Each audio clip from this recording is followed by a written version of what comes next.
Hello, my people. What is up? It's your homeboy. I really need to stop saying that. It's your homeboy. I don't know where it came from. Maybe Fresh Prince of Bel-Air. Maybe I was watching some Will Smith. And I decided to just start saying it. I really don't know.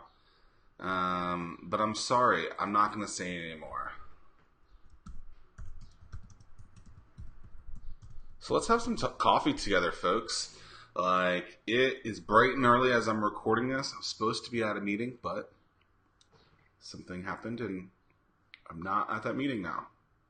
So we're going to go live, have some coffee together. So, you ever notice when you have coffee and you immediately start drinking it and you don't let it sit for a little bit? Are you the type of person that can take a sip as soon as it comes out, or do you wait for a little bit? I have to wait for a little bit. So this one I just poured maybe 3 minutes ago. It's pretty hot. Blow on it. I don't know. So today I want to talk about a topic that I talk a lot about with clients and friends and stuff like that. But I asked this question on the 100th edition of Zack Miller Says for the 1004 show with Laura Roeder.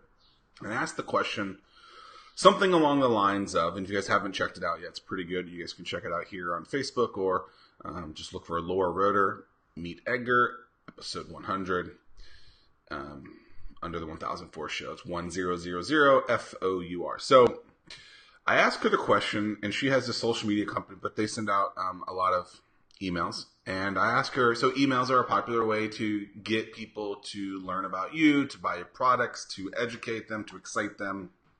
Many, many, many different things with email. We all probably have an email account. Heck, we probably all have multiple email accounts. Some form of, your name at yourwebsite.com or something in numbers, your name, some set of numbers at gmail.com, whatever. And if you guys are unfamiliar, there's these things called email list, where it's basically, it started with a subscribe to my email list. So it would be I guess it would be the digital version of your grocery store's flyer every week. That's here are the deals of the day. But now people have turned this into more of an educational piece where some of it's content driven. And people have lists that are in the thousands, hundreds of thousands, and they make a living off these lists. And I asked Laura a question, something along the lines of this. So when you have an email list, let's say it's 5,000 people. It's just some random arbitrary number. It doesn't mean anything. There's no significance. It could be 5. And I said, how do you get the people, let's say of those 5,000, 75% of them do not open the email on a consistent basis. I said, how do you get that 75% to start opening the emails? And her response was not what I was expecting, because I think a lot of people in her position, a lot of gurus would say, start trying to get those 75% to start engaging, start consuming, start opening, clicking, buying, sharing, etc., etc., etc., etc., etc. And her response was basically, screw them. If they don't want to open it, don't waste your time on it. And I was like, that's really, really, really interesting. Because when you're thinking about people on an email list, or the people that show up to your events, or people that show up to your live event, and there's people who don't, it's kind of like that low-hanging fruit. And I think all too often people, and I really respect her answer, and I agree with it, right? And so her answer again is, instead of worrying about the 75% of the people who are not opening your email on your email list, worry about the people who are. Because those are the people who are genuinely probably looking for what you offer, and focus on those people. And I think all too often people do this in business and in life, where they're trying to find this magical place, right? I'm using it in business, but it could be something else. You can find this magical, oh my goodness, this is what you need to do. When there's a bunch of people that are in your face Zack, and you're over here looking for, Larry. Larry is some made up name. But think about that. If you are trying to grow a brand personality, relationships with people, whatever it might be, and you are focused over here, but there's a bunch of people right here that are looking for your help, why aren't you helping those people? Probably because you don't want to take this advice. You think that, oh, I need to be this shiny thing. And I have all these conversations with people all the time. Right? It's a lot of this is what Anomaly is about focusing on the low-hanging fruit. Focus on the material, the substance, the people that are in front of you that are looking for you. Because people go in the wrong place. And then when it's right in front of them, they're like, nah.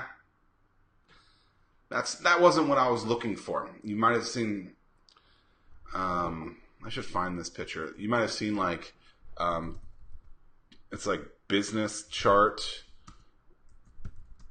And it's like people will say like, oh, it's a straight line. But really, I don't know that I'm actually like, it's going to be a bad example.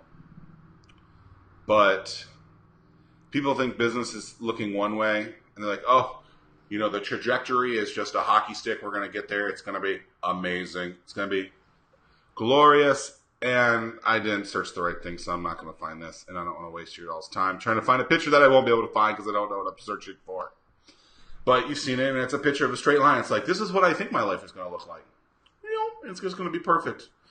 When in fact, it's like, it's like a bunch of moving pieces. And instead of actually focusing on those people who are probably actually your target customer that you just don't want to admit is your target customer. Your target customer is the group of people that has a trend of similar traits to what you do or what you can perform or what you can provide. And instead of actually providing them what they want and are begging for, you go over here and try and talk to Sally, and it just doesn't work. And then you get pissed off, and you're like, well, why isn't this working? And it actually is working. You just aren't taking the cues or evidence that's saying, hey, actually, this is what's going on. Just says, gotta go to where those people are, 100%. Right? Like, oftentimes, here's a great example. And Tracy Link, if she's listening or listens later, she would admit this. So she kept telling me, Zach, blue-collar businesses need your help. And I'm like, Tracy, no. Then I started working with Tracy. And I helped her go from a very little amount of money to a lot of money by using one specific technique. I'm not going to tell you what that technique is because you're going to have to buy the book to figure out what that is. No, the technique is this. Basically, don't sell to people on the first date. All right? Don't go for the home run on the first date. Instead, ease into it. Create a relationship or friendship. And when she did that, she went from just a little couple of dollars to a couple handfuls of dollars. And things are a lot better. So, that's what I think. I think that focus on the people that want you. So Tracy kept saying blue-collar business. Zach, do blue-collar business. I'm like, no. And then I worked with her. We got huge results. And then I realized, maybe I do need to be working with these blue-collar businesses. So don't be afraid of opening things up and understanding that it might not look the way that you think it does. Because those people who are looking for you might be that super sexy client that you're looking for. They're just not the super sexy client, if you get what I mean. People don't want to hear that. Coffee break. People don't want to hear that because they think that for them to be successful, they have to be, around a super sexy group of people. And I'm like, people really believe this. Like, oh, what kind of business do you have? Oh, I have a lawn mowing service. They're like, whatever. Oh, but it makes $4 million a year. Huh. Then people are like, oh. See, sometimes those target customers, we're looking for you. They might not be that sexy client. They might not be the next Facebook, but they can be super successful. One of my favorite companies in town has several brands under its Buzz franchise brands. They have Mosquito Joe, Pool Scouts, Hometown Heroes, which is a cleaning service, I believe is the name of it. But those are all not very sexy, kind of blue-collar businesses. I don't even know if blue-collar is the right word in that. Just like service collar. I don't know what that is, but those type of businesses are super exciting to me because they do well, yet people don't want to look at them because, they're not the quote-unquote cool-looking crew. So the moral of this story, I always like to have a moral of this story. Number 1, stop saying that word when I come in. Number 2, wear hair gel. Number 3, don't wear lipstick. I don't know why it looks like I'm wearing lipstick. I'm sorry, I'm not. I must have chapped lips. But the real moral is, if there's a group of people that is asking for your attention, yelling and screaming at you, saying, look at me, give me this thing, and it happens over and over again, and you're over here trying to help Sally, and Sally is like, I'm just not gonna, this isn't gonna work. Should probably focus on the group over here. I guess it would be over here is my example. And not the group that's Sally. Again, so it was episode 100 of the 1004 show. I interviewed Laura Roeder of Meet Edgar.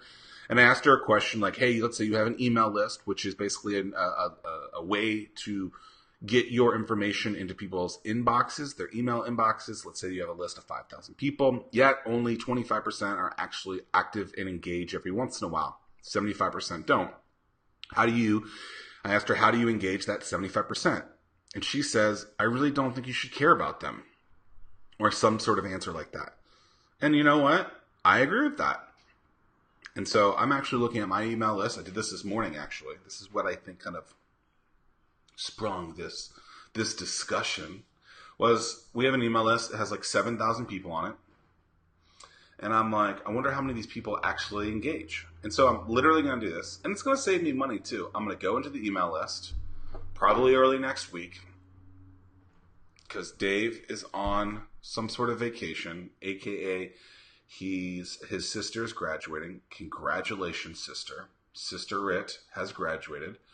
But I will probably purge, if that's the right word, delete a lot of the emails. We'll put them in a file so we'll have them somewhere to go back to them at a later time. But these people don't want what we're giving them. We're not going to give it to them anymore. Focus on the people that are giving you their attention. There was a quote, this is a nerd alert. So WrestleMania has this thing. At WrestleMania, they have this thing called the Hall of Fame where they induct certain people. They have a rock and roll or like a famous person part of their Hall of Fame. And Kid Rock was inducted, this year. Because he is the artist typically making a lot of the music for some of the wrestlers. And he said something along the lines of this point.